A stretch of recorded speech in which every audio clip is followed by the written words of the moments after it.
Hi, it's Chris Watkin here, and I'm joined by Daniel Harrington, who is the Fine & Country MD of Global Growth.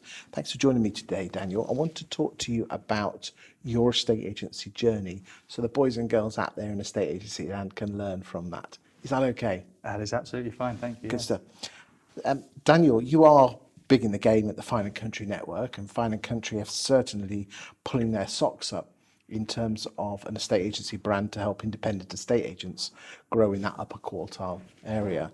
But what I want to do now is, instead of talking about your current role, which is boss man of Global Growth, I want to take the step all the way back to your childhood to find out why you wanted to become an estate agent, how you became an estate agent, the ups and downs, the trials and tribulations, the hopes and dreams, to find out why you are where you are now and what you'd have probably done differently. Is that okay? Absolutely, let's do it. Good stuff.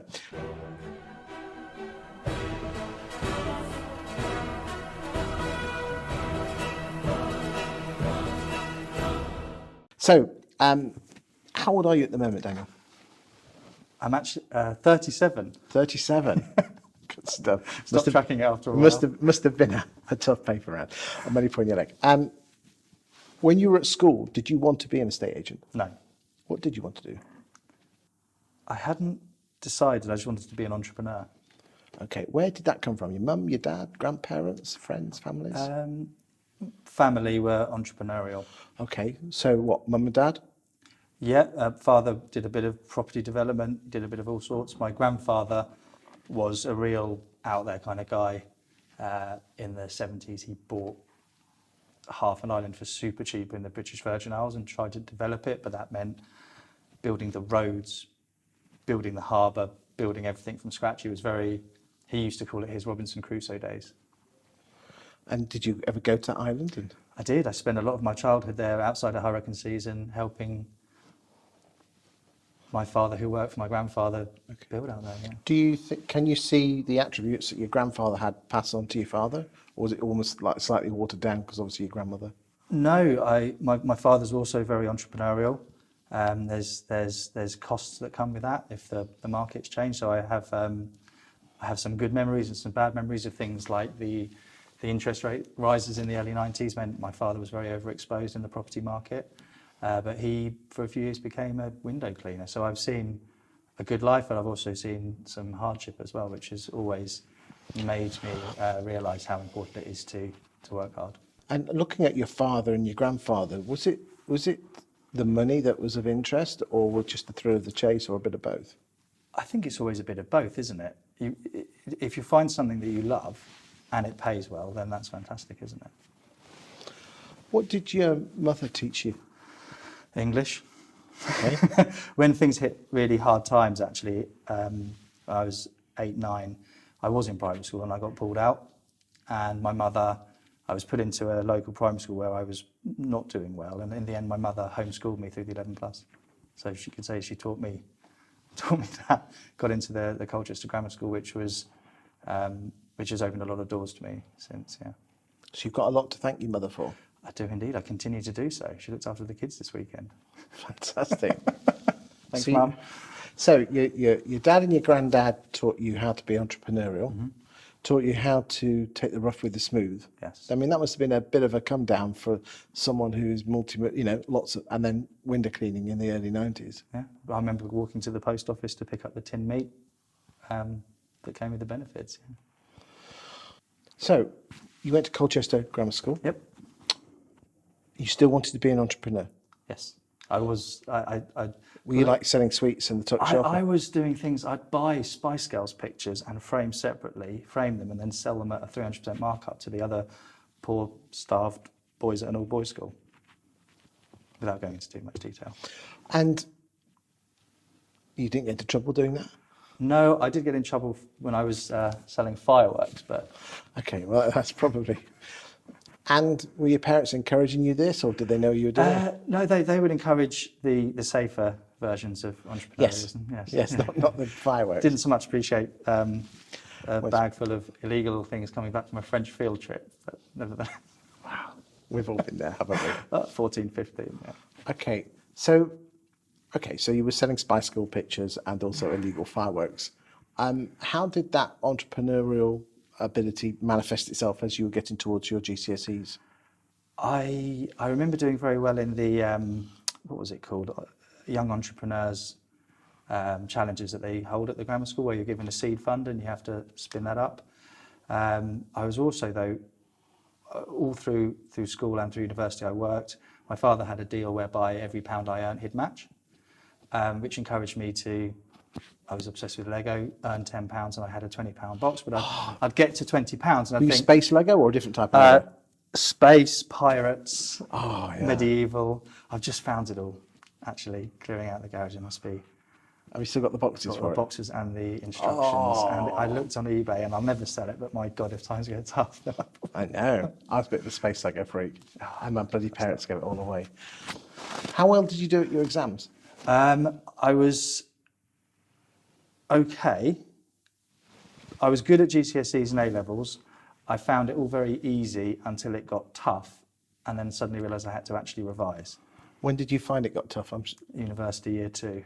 Okay, so which uni did you go to? I went to Essex University because at the time I was working actually in a family business, organising events, mostly car boot sales and markets. So throughout university I was on site in a field on a 5 o'clock on a Saturday and Sunday morning, and I was always designated driver. And what course did you take? Was it in Colchester? Or did you do it in the same town? Well, much to the chagrin of my masters at the grammar school, I applied to go to Essex Uni so that I could continue to work in Colchester. And Essex Uni is in Colchester. Yeah. So you didn't go to I student could see it digs? from my bedroom window. So you didn't go to student digs or anything like that? I did actually. By then, I was. My mother would have preferred me to be in student digs, even though I could see the uni from our family home. Did you nip out? Oh, of course you nipped home. You were working Saturdays and Yeah. Sundays. So what course did you do? Economics and business management. Okay. But I enjoyed economics at A-level, so that's why I carried that on. You said in year 2 it hit home, it all of a sudden got a bit hard. Well, frankly, A-level economics, I did well at, and the first year at university was a revision of my previous economic studies, and so I realised I didn't need to attend lectures, and I didn't really need to do anything but show up for the exams, and that bit me on the bottom in year 2. What happened? I didn't do as well as I should and could have done. Okay. You passed, but scraped through. Yeah. Did you get a third or a Desmond Tutu? Yeah, let's just say it didn't fulfil the expectations of my previous teachers and my parents. Was that the first time that you failed pretty big in the exams? Yeah. Well, I was relying on the exams, and in my year 3 exams, I got mumps and couldn't sit many of them, and I hadn't bothered to do any coursework because I knew I'd be okay at the exams. Which was, again, it was the first time my mum... So it hit you in year 2, but you didn't learn your lesson in year 3? No, and they say a stupid person learns from their mistakes, a clever learns from someone else's. I don't know what I am if I didn't even learn from my own. But it was the first time really I got a real, actually, you need to think things through and work really hard at whatever you do. Were your parents disappointed that you... Well, you had the excuse of mumps, though. Yeah, and they were sympathetic, but they also knew that I could have done so much better had I really applied myself. Did you go and retake it, or did you just take that off? No, I'll be honest, the family business was really, really busy at that point, and I was working full-time, long hours, and I never thought I'd need it, and it was only as I got older and I thought, do you know what, I don't actually have a CV, I've never had a job, if you don't describe working for yourself, as a job. It's one of the reasons I went for this Dragon's Den opportunity, not the Dragon's Den, a regional feeder that emulated it in Essex. But that was in 2012. Yeah. You must have left university in 09-10? Yeah, so we had, but with the family business, and I am fully humble here, it was organising car boot sales. And it was an incredibly fun, engaging and lucrative business. So you did that in your 21, 22, 23s. Did you start to set up your own business, or was that just... I set up an advertising company. We were having 15,000 people a week through our boot sales, and so I set up hoarding along the side of the ins and outs and sold advertising space, a company called DNS Advertising, and that was almost as lucrative as the boot sale, because of course targeting to the right demographics, those businesses, any local business wanted to target local people who were interested in thrift or making a few pounds, really found it profitable to advertise on those internet. Like football, hoarding you see around football stadiums, yeah. So you were organising car boot sales. Yep. You were making a mint selling banners. Yep. Was life good at this point? I was very, very busy. I'd bought an old warehouse in an area of Colchester called Lexington, and I got planning permission to knock it down and build a pair of semis. So I was also at the time building my first house, and intentionally, aside from an architect, my family gave me no help because they said I had to make all the mistakes myself, which is why it came in 20% over budget and a year and a half late. I had some very miserable days, but because I How did you feel that your parents were almost saying, you'll learn by your mistakes at the time? I loved it. I was there from day one. A lot of the demolition I did myself, which was fun. But I also asked all I was doing the subcontracting, so I was asking all of the various trades to quote without labour, and that I'd provide the labour. And it was sometimes quite fun turning up on site on their first day, and I'd say I was the labourer. And they didn't know, but I was also the person who would commission the work. I got very fit during that time. Heartbreaking at one point, we failed a building inspection, had to knock down one corner of the building and relay all those bricks. But it put me in good stead. A lot of evenings there chiselling away at cement that had bridged the cavity because I'd hired a sloppy bricklayer and I didn't know enough to know that he was doing it badly. But do you think they're good lessons you learned? Fantastic lessons. I also got to spend some really good quality time with my grandfather who would help me on site if things got really tough. And if it was something that I needed to save money on, he and I put up all the joists ourselves. He taught me how to do it, and we'd be up on the scaffolding, doing a lot of it ourselves of an evening, yeah. Because I was still working from 5 a.m. at the boot sales, and I'd be finished by about 2, 3, so then I'd rush down to the boot But that was weekends, what were you doing during the week? No, Wednesdays and Thursdays were boot sales as well. Okay. And the days before I'd be setting them out. Do you think in hindsight you could have outsourced setting up at 5 o'clock? And Theoretically, yes, but it's a lot of cash, and you've got to trust that there's no temptation. So you need to be there, open the gate. You could hire a student to open the gates at 5, who then doesn't turn up. And you've got 800 sellers and 5,000 buyers wanting to get onto that field. Yes. And the gate's not open. Are you a bit of a control freak? I don't think I'm organised enough to be a control freak. Okay. What do you think your skill set is then? I mean, are you a big picture sort of person? No, because you're a bit of a data geek, aren't you? So I do love my data. I'll tell you what I think my strength is, and it's always hard when someone asks you your strength. I think I'm very good at absorbing information, and I'm good at relaying it in a concise and understandable manner, which is essentially the job role that I have. You take a complex idea and distill it down into something that's into its essence. And also I like to take ideas from all over the place and see how they could combine to make something larger than just those things individually. I'm into the strategy, but everything has to be data first. Until you know the foundations on which you're standing, what's the point of having a strategy? Where do you think that has come from? Because that's not a normal estate agency trait. No, it's all people orientated, it's all touchy-feely, cuddly. I got in a lot of trouble. As soon as I was 17 and had a driving licence, I started and I had a laptop. So this is quite high level.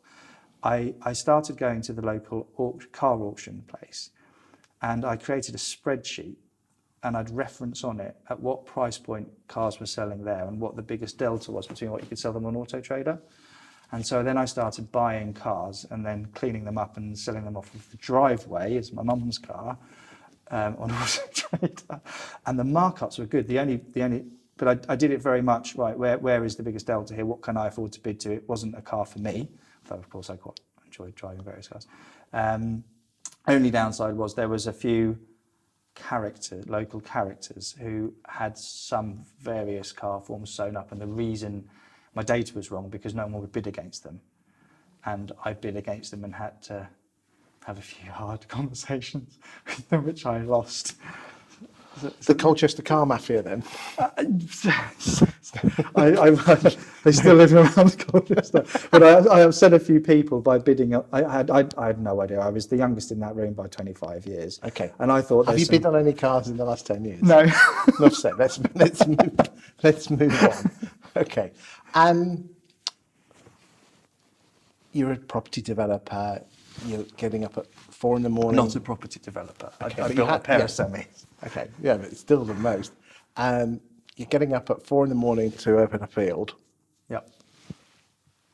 You are in your early 20s. Mm-hmm. How the hell did you go from that to becoming an estate agent?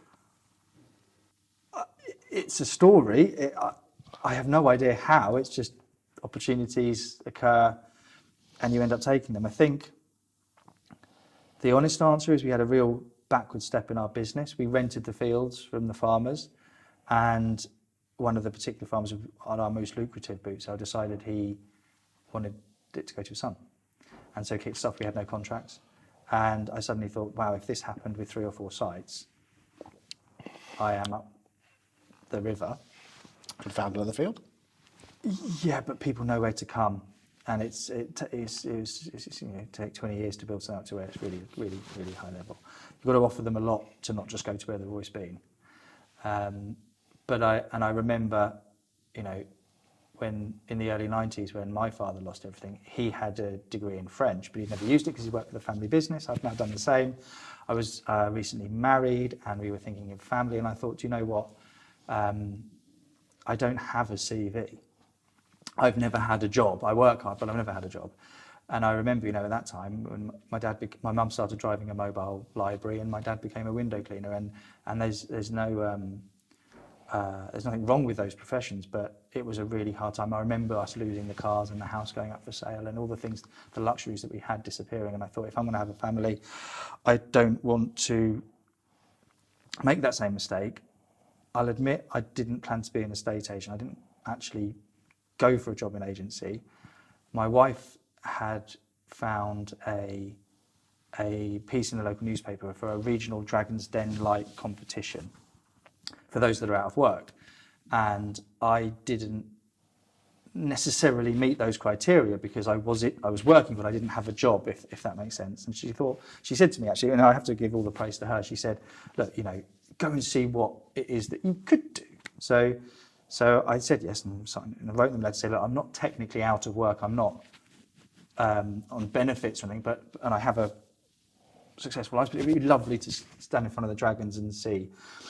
They were going to be the Chief Executive of Essex County Council, the Chief Executive of Essex Chambers of Commerce, and other well-known businessmen in the area. So I said yes, and then I forgot all about it. And then it was the next day, and I had to submit a CV and a product, and I hadn't got a product, and I hadn't got a CV, and quickly put a CV together. Walked in I was a bit of a cocky git as a mid-20s. Yeah. Walked in, product I'm here to sell is empty. Took the blanket off the box, empty. The product I'm here to sell is me. I got an absolute battering from the Dragons. One of them, who I really appreciate, Adrian Pritchard, he's just retired actually. I've kept in touch. I wouldn't hire you to clean my toilet with that CV. What do you say to that? Ended up in a really good, really long, it was at the town hall, this thing. I was there for about 45 minutes. Long story short, ended up having second meetings individually with them all and got 4 job offers. What? Away from the competition? Come and work for us. So So they slagged you off in front of your... Well, that was the beginning. Yeah. Then the conversation ended up improving a bit more. So you convert. So it's like classic Dragon's Den, bad start, but you got better. Yeah, we ended up talking for ages. I was the last person today, and we went on for about 45 minutes. And we all got on really, really well. I had a job offer to run the waste management services for Essex County Council, running the bin lorries, which would have been a job. Fantastic. A bit rubbish. So Sorry, Adrian Pritchard, rubbish. Sorry. Do you know, we'll talk about marketing later, I'm sure, but I saw the most amazing, you see people say, plumbing van, we're passionate about cleaning U-bends, which I doubt. I saw an even better one in Barbican in London the other day, and it said on the lorry, and it was a bin lorry, our business is rubbish. And actually that, I thought, is a very, very good summary. But anyway, what was I saying? Yeah, so he actually told me, Adrian Pritchard was the CEO of Essex County Council, but he also moonlit as a careers advisor for executives in London. And he said, I'll offer you the job, but don't take it because the public sector will kill you. As an entrepreneur, if you come in work in that environment, you'll die. Various other offers, but the one that really didn't interest me was a man named Paul Beresford, who owns Beresford's Estate Agents. It's a 10-12 branch firm in Essex up the A12 corridor with a country homes department. And he offered me a job to come and work as an estate agent. And, you know, knowing what I know now is different, but then I said, I don't want to be a salesman, and I certainly don't want to be an estate agent. And it was his response actually that set me on the path, I think, to where I am now, 10 years, 12 years later, whatever the timings are. He said, Dan, I'm not hiring you to be a salesperson. I don't need that. I don't need an estate agent. I want you to come and work in the country homes department. And in that department, the houses are all beautiful. The houses sell themselves. What I'm looking for is someone who can communicate and look after and liaise with the affluent property owners.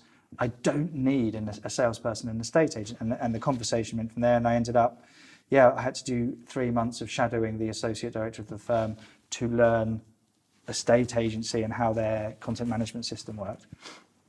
But 3 months later, I was in as assistant manager of the country homes division, where we would, from centralised in Chelmsford, we'd look after everything that was listed, landed, equestrian, or over £1 million across the offices, although some of the offices further up towards Suffolk had lower price points. And that was how I got into agency. But from day one, Paul, who I owe a lot, taught me how not to value property. What do you mean by that? He said, you can't give it a value. You don't know what it's worth. Nobody knows what it's worth.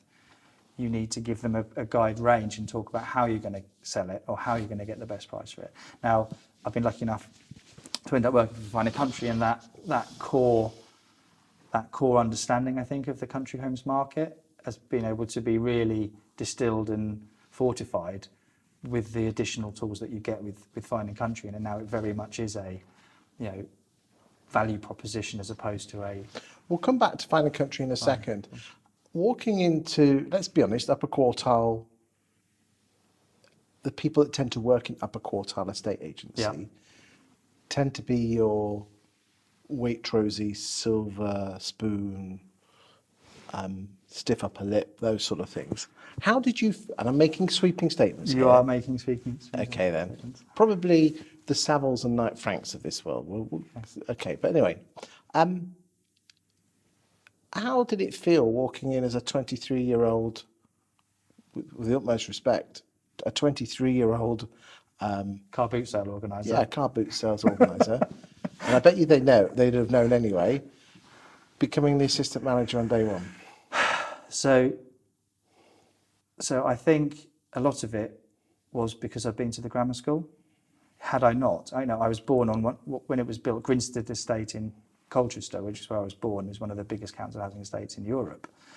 I think what I learned going to the grammar school is to be a social chameleon, and I could fit in with the blue-blooded Suffolk lot, but I could also go out on the rampage in Essex with the lads from the estate that I'd grown up. And I think in any sales environment, you need to have an ability to mirror who you're talking to. Is that inauthentic to do that? I wouldn't say so. No, you're just relating to the person. As long as you can, to mirror them, you need to understand them, and as long as you understand them, then you can add value to them. The critical thing with an affluent customer is that, and I'm sure we'll come on to this later, that they don't make their purchasing decisions based on cost. They make their purchasing decisions based on value. They can afford to pay a proper sum of money for but they're much more interested in service. And I think I was young, and I made a lot of mistakes, but my first solo market appraisal was £1.5 million, and I never felt intimidated by it. In fact, I was completely clueless. I remember going to a market appraisal, third one, and ended up. He had a wine delivery, and we ended up drinking until the point I couldn't drive. and that's get a taxi home. And I just thought that's a good thing to do, but it was a bit of a that's not really done, Daniel moment. Did you get the listing? Yes. Did you sell it? Yes. £3 million. Well, then that's the thing you do, isn't it? That's what I thought, but that Well, that is you deal with the customer in I front of you. dealt with and Mr. Gunn was very, very friendly. He'd recently bought his kids a tank. As you do. For the garden, an armoured vehicle of some such. Wealthy man, and he appreciated that I appreciated him opening a couple of bottles of wine, and I didn't think anything of it. I had no prior experience, if you like, and just assumed that, if he wants to share a bottle of wine with you, you should. How did you take that criticism when you got that? Right. Mostly bafflement, but it was pitched that we can't be allowing all of our other agents in the company to be operating like that. But you were the upper quartile, you were the country homes department. Yes, I think it wouldn't help that I've gone there in Paul Beresford's Range Rover Sport. So you've left it there. So Paul couldn't get home that night. Well, no, he had my car. Okay. And the next morning, my dad drove me back to his house. but it was part of the learning curve. You made branch manager by 2014. Yeah. Really enjoying life? I enjoyed it a lot. There was so much going on, and I was covering a huge area. The frustration at the time, Beresford's biggest competition was actually Fine and Country in Essex at the time, and just seeing properties that we had buyers for come on the market with Savills, Knight Frank or Fine and Country, and we hadn't even been invited out to speak to the clients before it went on the market, and that I didn't understand. I didn't understand because we would be able to sell it, so why haven't they called us? But it's. I think a lot of agents watching this will think the same. Yeah, and you'd go up there and you'd go and deliver a magazine and try and speak to the customers, and you mask it, of course. But I'd be angry.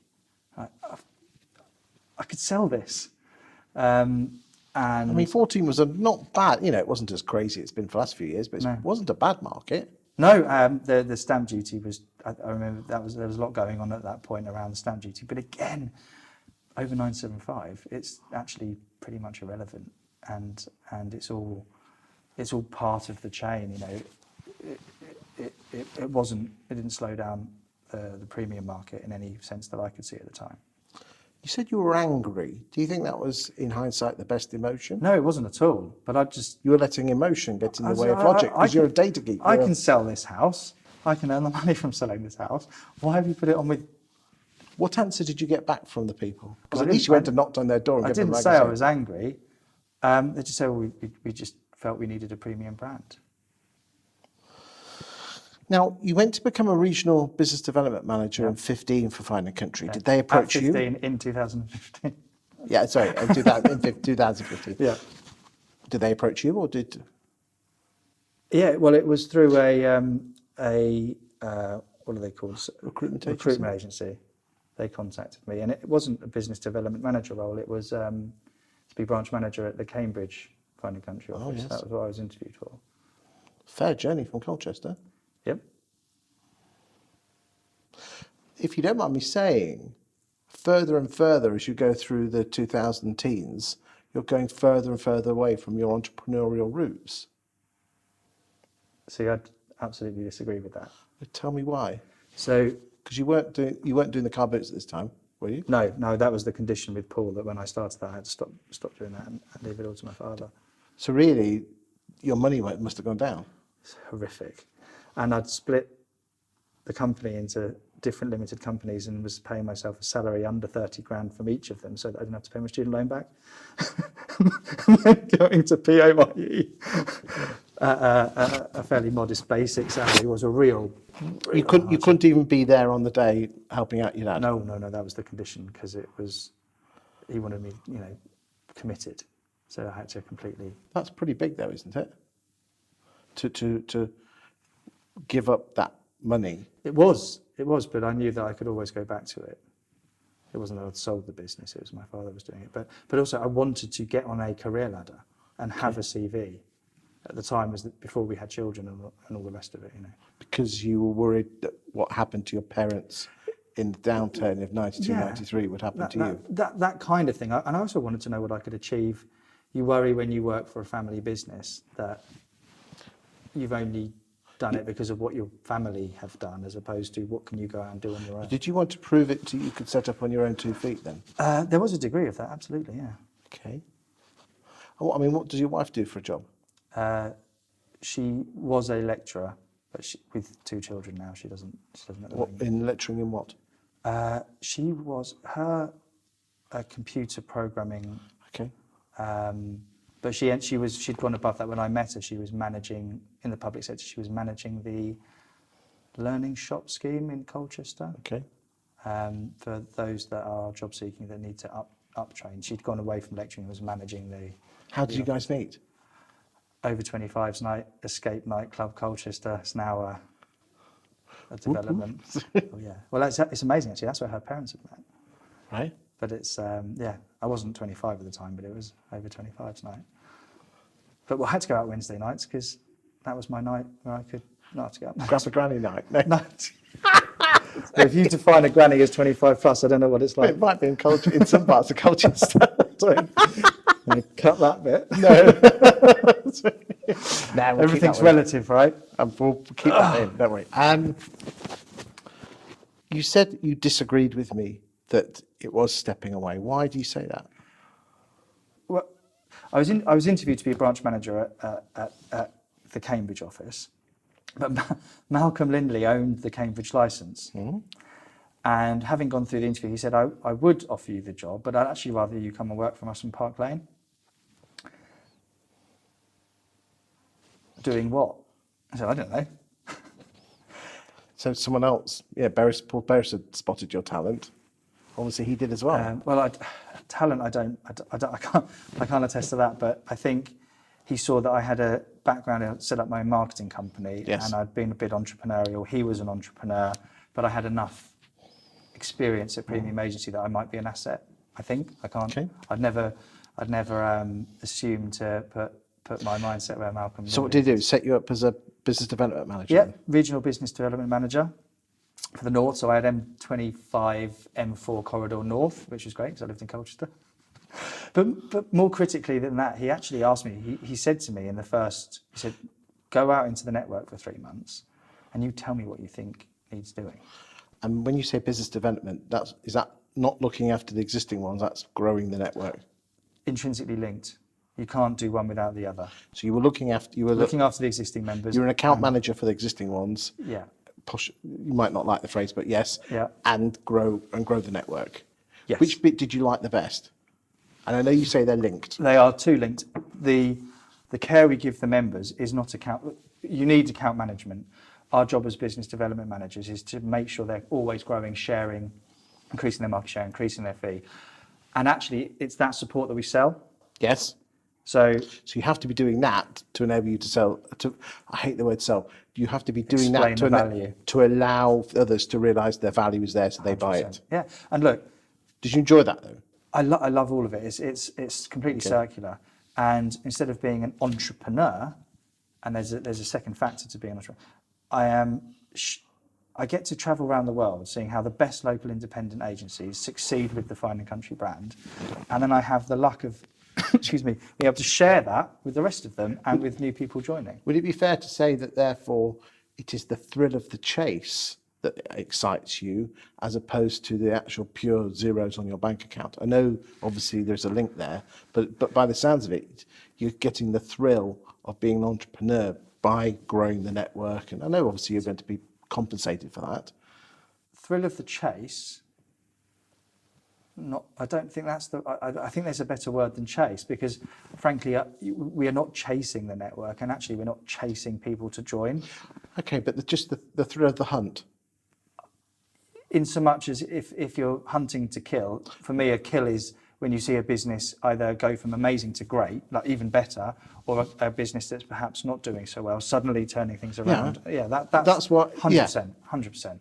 And I love learning, taking all the Fine & Country network is an odd beast. Some say it's like herding cats. Others have said it's like herding cats with dementia, because everyone has their own history, their own ethos, their own local knowledge. But actually, And they're their own bosses. So they're all their own bosses. You They've all can't got tell their them, own- because you I used to can't, work for Belvoir yeah, you franchising. can't tell them what to do. Yeah, you can't do the dictatorial bit. And who, some of them have been in the industry longer than I've been alive. I'm not going to go to them and say, you should be doing this. For the first 3 months in the job, I just went around the network and asked them what they were doing and what they were succeeding at and what their challenges were. And I remember coming back and speaking to Malcolm and David and I said, look, if we want to grow the network, let's stop just selling licenses to those that will have it at whatever fee we can sell it at. Anyone who's an estate agent with a pulse, you can buy one. Is that what do you think? No, okay. No, that but was there my... wasn't, for me, there wasn't a really clear strategy. And my thought process was, well, let's go a little bit slower to go bigger. And if we help the network do better, because it was very siloed. It will sell itself because people want to buy it. Well, they'll expand. Yes. But it was very, very siloed, and there wasn't much communication between the licensees. There was, of course, but there were some engaged members and some not so engaged members. Some who had had it, I'm 21 years old now, so 13 years. Is that my maths right? Yeah, 13 years. Some who'd had it 2 years. Some who'd had it because they didn't want anyone else to have it. And yet you get an agent doing amazingly well, growing 10% market share, average fee of 2%.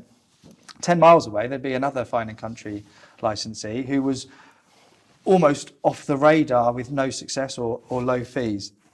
And yet they've got the same tools, the same competition, the same customer base, the same property types.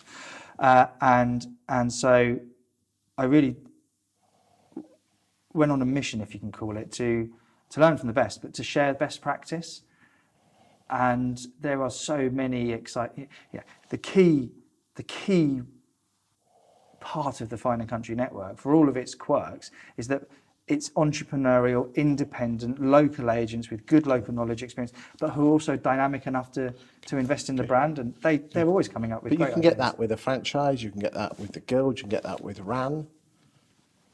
What makes Fine and Country so different? Fine and Country is a lot more expensive than any of those things. Okay, but just because it's expensive doesn't make it better. No, absolutely. Well, but people wouldn't do it if it wasn't giving them a return on investment. True. It's not so much. Well, it's certainly not a McDonald's franchise. You don't put Fine and Country up above your office and wait for the business to come. It would be good if it were like that, but it doesn't. It's very much old school foot leather foamwork, and now, of course, social media and digital marketing. But those that invest in Fine and Country, and they're not doing it to necessarily make more money out of what they do. They're different companies join, but the majority of businesses were joining Fine and Country or part of Fine and Country to add an additional revenue source into their business. So they might have their lettings department, they'd have their middle market department. A lot of people were talking about having an online agency department at the time. That seems to peter out. And then they were looking to maximise the revenue out of the premium market. Yes, because there's a lot of agents who are really good in that middle market, but find it there's almost like a glass ceiling to break into the million, or whatever the upper quartile is. That's what Fine and Country was founded for 21 years ago. It was By John Cook? By John Cook and Malcolm, yeah. First office, Bishop Stortford. And then it was, the big national, international corporates, the Knight Frank Savills, were coming out of London in the early 2000s as the property prices were increasing. And suddenly you'd have a third generation local business that had sold everything from the little shed to the big manor house. Yes. And suddenly that manor house would rather go 25 miles to Lincoln than work with the agent who sold that manor house in the last generation. Because their perception was, it's Savills, it's Knight Frank. Perception's reality, isn't it? Perception's reality. And Fine and Country was originally founded by John and Malcolm to either help local independent agents attack or defend that premium market, whether they were in it and they wanted to keep it, or they couldn't get in it and wanted to attack it. That's what Fine and Country Because is. it's interesting, I know you moved up through national, international, growth guru of Fine and Country. And again, I have access to some stats, the same stats I know you do. And in the last few years, you really have pulled up some trees, haven't you? Yeah. Market share for the upper quartile. Yeah, we're You're like, I mean, I looked at the market £1 million plus for the whole of the UK, and everyone's been dropping apart from you guys, and you're blowing out the water. we're doing well as a network, that's for sure. Yeah. And What do you put that down to? I think two things. Over the time that I've been at Fine and Country, I've seen a real change and a real clarity and focus on the core of Fine and Country's proposition to an affluent or high net worth customer. But also, we haven't just grown our market share because our agents are doing better. We've grown the network a lot, which is, it's not the right word, but it's an easy way of growing market share, is opening 18 offices in London over the last 18 months. That naturally, as soon as they start penetrating But just their because you markets. open a branch doesn't mean you're going to get properties. Absolutely not. No. There's more work that goes into onboarding and looking after a licensee than there is in selling them a license. We don't sell a license. We explain why it's expensive, and we explain to them how to get the best out of it. And to be honest, a lot of the, we'll call it the sales process of a license, is actually the beginning of the onboarding. Our key is that it will only work if they don't need us and that we don't need them, but that together we can make a lot of revenue. Then it will work. Fine and Country is not something that will save a failing business, because it will put too much of a fixed cost burden on it. But if you've got the right mindset and attitude, I mean, I've got a number of clients that have bought your franchise license, so we're not allowed to call it a franchise, a license from you either as an associate, independent people, or as a branch-based network, and they're loving it. Others are available. Got to say that. But if you think about it, and again, we're going to go into a lot more detail in another video, as a franchise stroke license model, you're very much buying the brand of Fine and Country, aren't you? Of course. Whilst a lot of the others, it's not so much the brand. Well, people buy people, but in premium industries, it's not just our industry. At the premium end, people buy people and brand, and it's about, I hate to use it, reassuringly expensive, but also a confirmation that they'll get the levels of service they expect as well as the levels of value, and it just is that way. Does it suck if you're an independent business? Yes, I've felt that pain, but you could be. I sometimes use an analogy, actually. You could have built the best possible sports car, the best engineering, with the best grip, but no one's going to buy it because it's Fred Smith on the back. Slap an Aston Martin badge on it, and it'll sell. But at the price point you've built the best sports car, you can't sell it to the mass market. It has to go to affluent customers. And I don't like to overuse car analogies anymore. But I always find myself falling into it. Everyone knows it. Yes. So you've just been made managing director of the global growth. Yes. You're in your mid-30s. Yes. I know you've only just started. I mean, let's be honest, you were doing the job before. You've just got a fancy title now, haven't you? Can't deny that. Fantastic. What's the future for you? You've got another 30 years in this industry. So in this industry, until this self-employed model came up, I'd always looked at it and thought, you're never going to be really wealthy unless you've got your name above the door. And it comes back to that entrepreneurial piece you asked about. One of the things Malcolm Lindley always said to me was saying, Dan, if you want to make £1 million, make me 10 million. And he always used the phrase, build a business within a business. And he always encouraged that. When Malcolm sold out and John Cook took over, he's been very much the same. John Cook is the entrepreneur that you want to watch and learn from and emulate if you can. And he's been free. He and I together aren't always the best combination because we're ready, fire, aim sometimes, or particularly I am. But he gave me the freedom to build a business within a business. And I try and think about it. Like, obviously, we are a business and I am an employee and we are owned by Nurture Group, which is in fund, of course, owned by an investment fund. So there is of course, that, and you are answerable to the stakeholders. But I've always, I think, subject to success, been given a fair amount of freedom to operate. How do you like to be managed? I am very aware my line manager will be watching this, but if my numbers are good, leave me alone to some degree. I'd rather measure output than input, but I understand if your numbers drop, you do need to get into the detail. I thrive on constructive negative feedback. I find people are often reticent to give, not negative feedback, constructive negative feedback. Unless you're getting that, how can you improve? I can't stand moody, but fortunately I've never had a moody boss. They've always told me exactly what they felt, which I respond better to. But for me, I like a line manager that can nurture me and put me on tracks. Right, you want to get there? Right, this is the tracks and these are the stations along the way that you need to, the expectations you need to meet, the responsibilities you need to meet.